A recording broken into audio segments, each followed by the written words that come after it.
Kalau dulu tahun 2014 sampai 2019 itu digodok namanya RUU PKS. Kemudian dimasukkan ke program legislasi nasional. Juni 2020 ditolak. Banyak diprotes oleh kaum muslimin. Dimasukkan lagi, Maret 2021 kemarin itu masuk RUU PKS ini. Dan juga mendapatkan penolakan dari banyak kaum muslimin. Targetnya tanggal 22 Desember itu bisa disahkan.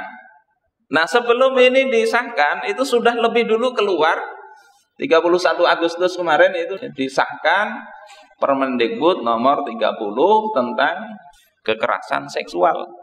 Yang isinya kurang lebih sebagian RUU PKS itu. Apa sih sebetulnya yang dipermasalahkan dari ini? Kalau kita lihat ada pada pasal kelima, ayat pertama, kekerasan seksual itu mencakup tindakan yang dilakukan secara verbal. Jadi sekedar ngomong, melecehkan orang. Non fisik, fisik, baik melalui teknologi informasi dan komunikasi termasuk itu.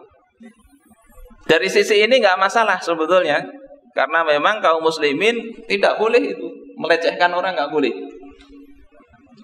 Baik pelecehan seksual ataupun pelecehan yang lain, tidak boleh, betul.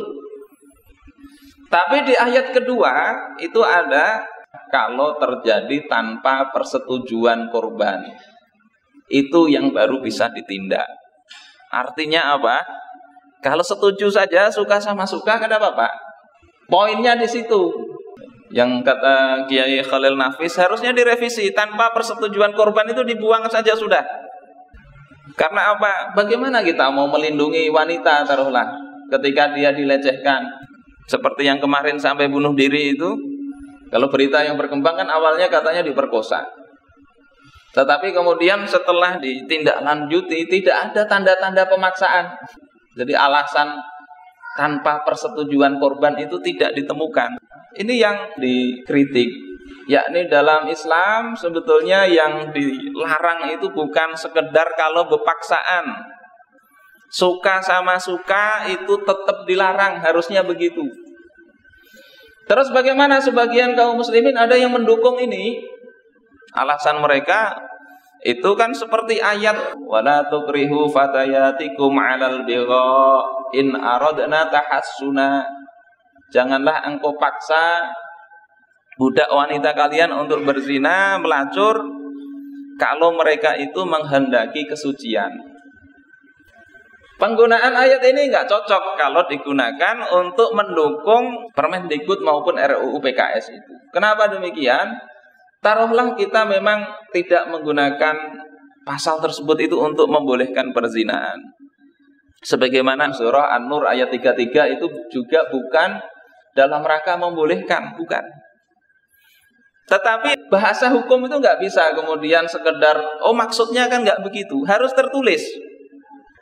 Sementara kalau kita mengacu dalam Al-Quran, maka yang namanya perzinahan di ayat yang lain itu ada jelas-jelas mengatakan wala taqrabuz zina innahu kana fahisyatan wa sa'a sabila. Jangan kalian dekati zina.